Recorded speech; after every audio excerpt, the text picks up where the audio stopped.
nggak tahu harus ngomong apa lagi ya Mbak. Soalnya kenapa banyak sekali di luar sana. Oke, telepon sudah masuk lagi. Halo. Halo. Halo Mbak Yuni. Halo. Halo Mbak Yuni. Aku yang kemarin pernah telepon jenengan, Mbak Yuni. Gini, aku cuman pengen ngasih saran buat Mbak yang ada kasus sama Garangan Ken itu. Lebih baik tes itu loh, maaf, tes HIV/AIDS sama herpes. Karena kan dia gonta-ganti perempuan. Kita kan nggak tahu. Ada yang kasus di Malaysia 2015 itu kan penyebar HIV/AIDS. Pernah dengar nggak yang orang Mbak sampean tempat sana bising banget itu di mana posisimu Mbak? Oh, aku di rumah. Aku itu yang kemarin KPR itu loh, mertuaku. Ya, cuman gini, saya cuman mau kasih saran buat mbak-mbak yang pernah berhubungan, dalam tanda kutip berhubungan badan sama Ken, lebih baik tes HIV atau herpes. Karena kan kita nggak tahu Mbak, karena kita nggak tahu kan penyakit itu datangnya kapan, kita nggak tahu. Betul. Ciri-cirinya seperti apa. Cuman yang kasus 2005 itu ada cowok dari Malang pernah datang ke Malaysia, itu yang kena HIV/AIDS itu 20-an orang lebih. Oke. Jadi niatnya orang itu datang ke Malaysia mungkin untuk menyebar. Oke.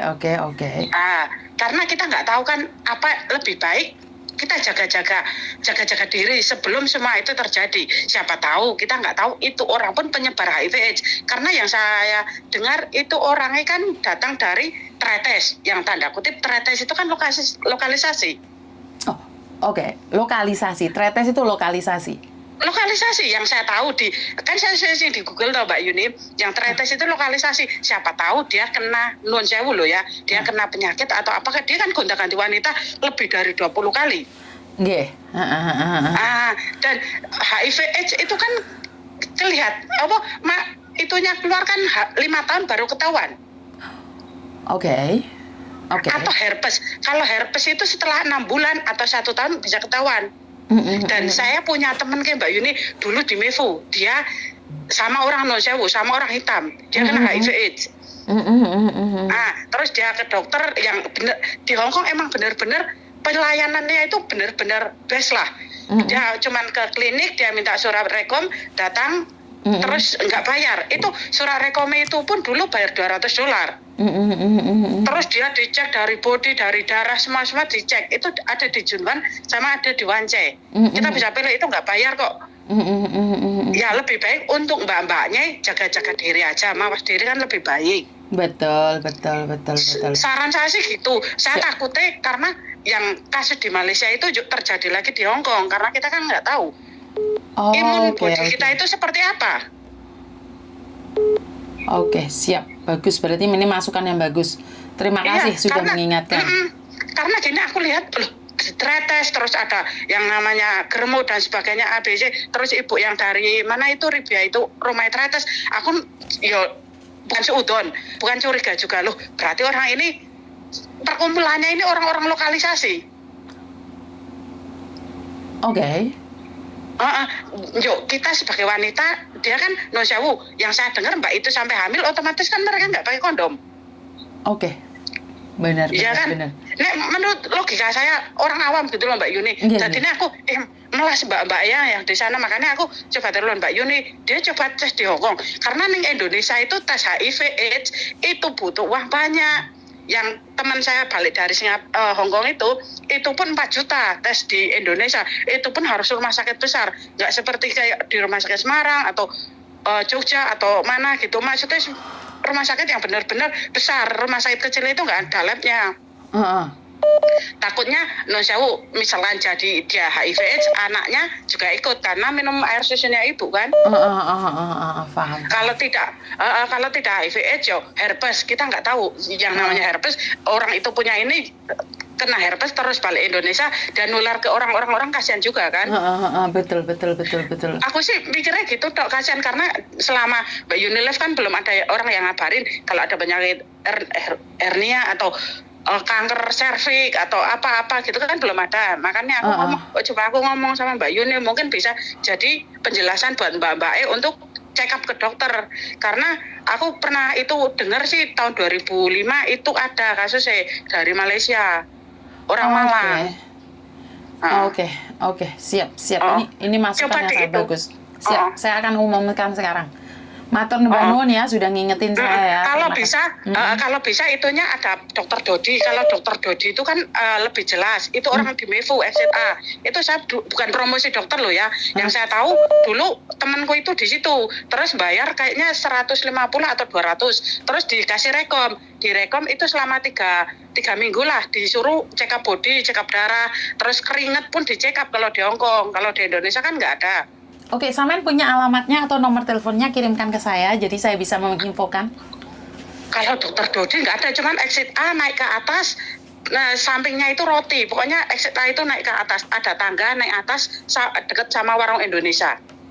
Dokternya. Oke, sih. Itu maksudnya dokternya bagus, pelayanannya pun dia detail kayak gini kan, diperiksa dulu dari ini terus dikasih suratnya ada lembaran 2 atau 3 gitu, disuruh hari ini appointment ke sini ya, nanti dicek kan seluruh body gitu, disuruh pilih Junwan apa disuruh pilih Wancai, antara 2 klinik woman health care apa gitu. Soalnya ini kalau di Rongsun semua kan kelihatan semua Mbak Yuni. Itu sih saran diterima nggih, monggo. Saya cuman lebih baik kalau medical check up apa-apa di Hongkong. Kalau di Indonesia kan lebih susah. Oke, siap. Ini bagus, saran yang bagus, daripada ntar pulang terjadi sesuatu dan sudah terlalu telat untuk menanggulanginya. Saran yang bagus menurut pendapat saya. Jadi ini bagus. Pokoknya matur nuwun atas dukungannya. Kasihan sih aku lihat mbak-mbak itu, kasihan. Cuma di Indonesia juga fasilitasnya kurang mahal. Dengan uang 4 juta di Indonesia kan sangat mahal. Betul. Dan itu pun kayak di Hongkong kan kayak pori-pori apa-apa dilihat semua kan, di lab semua nih woman care itu. Oke, siap. Ini adalah informasi yang sangat bagus sekali. Matur nuwun. Terima kasih ya sayang. Sami-sami. Saling mengingatkan aja lah Mbak Yuni. Oke, siap. Matur nuwun nggih. Nggih, assalamualaikum. Waalaikumsalam. Wow, ini masukan yang sangat bagus sekali bagi saya pribadi, di mana kita lupa, kita membahasnya ke depan terus, kita lupa bahwa orang-orang yang kena efeknya itu harus seperti apa. Iya, saya lupa. Inilah gunanya kita rembukan, inilah gunanya podcast ini. Kalau ada yang salah diingatkan, kalau ada yang kurang benar diluruskan, kalau ada yang bengkok diluruskan, kalau ada yang belok diluruskan, kalau ada yang lurus kejungkel ditarik lagi, benar nggak? Nah, ini gunanya podcast ini. Mengingatkan, bukan menjatuhkan. Bukan merusak, bukan menghancurkan. Jadi saling mengingatkan mana yang terbaik. Jadi buat mbak-mbaknya yang nggak ada di grup dan kalian masih bertahan ingin menyembunyikan rasa malu itu, ingin menyembunyikan rasa aib itu, silahkan, karena tidak ada siapapun yang memaksa kalian untuk bergabung dengan saya. Tapi ingat, kesehatan kalian harus dijaga juga. Jadi sarannya mbaknya ini sangat bagus sekali, di mana harus ada tes ya. Kalau kalian tes itu lebih baik lagi ya Mbak ya. Ternyata saya bisa katakan bahwa bisa membantu lebih buat kalian semua. Jadi ini bukan cuma buat saya, tapi buat kalian sendiri. Jadi adalah ini pengingatan yang sangat dahsyat sekali, hubungan laki-laki dan perempuan, di mana laki-lakinya sudah tidak sehat lagi, bukan burungnya tidak bisa terbang lagi ya, tapi burungnya sudah tidak sehat lagi. Kita tidak tahu kapan jatuh dan teparnya. Jatuh dan tepar ya. Kita tidak tahu kapan itu burung jatuh dan tepar akhirnya mengenai kita. Dari situ saya kurang tahu, karena saya tidak paham daerah-daerah ya di Indonesia. Saya sendiri mungkin lahir di Indonesia, cuman saya tidak tahu mana-mana. Setelah sekolah saya tidak pernah ada lagi di Indonesia. Jadi mungkin sebagian kalian harus memberikan informasi pada saya, karena saya tidak tahu yang namanya tretes, bangil, apa tadi, tempat apa lagi titik, itu saya tidak tahu ya. Saya sama sekali tidak pernah tahu informasi itu, dan tidak ada orang yang ngasih tahu saya. Dan saya tidak pernah bisa lihat TV Indonesia itu, saya nggak pernah, karena saya sangat takut sekali dengan media-media Indonesia yang selalu tentang pembunuhan, tentang kriminal. Itu saya merasa ngeri gitu loh. Jadi apa yang saya bisa lakukan adalah menghindari, karena kalau kita sering mendengarkan kejahatan, Mbak, otak kita itu agak segling. Saya tidak bilang kalian ya. Jadi kalau saya sudah mengatakan penembakan, pemerkosaan, itu kita cukup menginfokan. Tapi kalau di Indonesia kan kita fokus di masalahnya. Kalau di Hong Kong itu ada orang bunuh diri, ada orang rampok, tapi mereka nggak fokus di masalah itu sampai berhari-hari terus viral gitu, nggak. Mereka menginfokan tapi ditutup, close. Jadi tidak memberikan kesempatan orang lain bahwa oh ternyata seperti ini bisa melakukan kejahatan. Jadi saya sendiri tidak mengekspos terlalu yang tentang pembunuhan, pelecehan, keterlaluan, tapi tentang garangan ini adalah tentang kesadaran cinta. Dan ingat, bahasan pertama tentang garangan adalah tentang satu. Saya menghindari kawin sedarah. Jadi saya sangat-sangat menghindari kawin sedarah. Itu yang sedang saya usahakan. Saya viral ini saya untuk menghindari. Jadi kalian semua yang sudah bersamanya, tolong tes HIV. Memang benar. Sebentar ya, sudah ada telepon masuk lagi. Halo. Halo.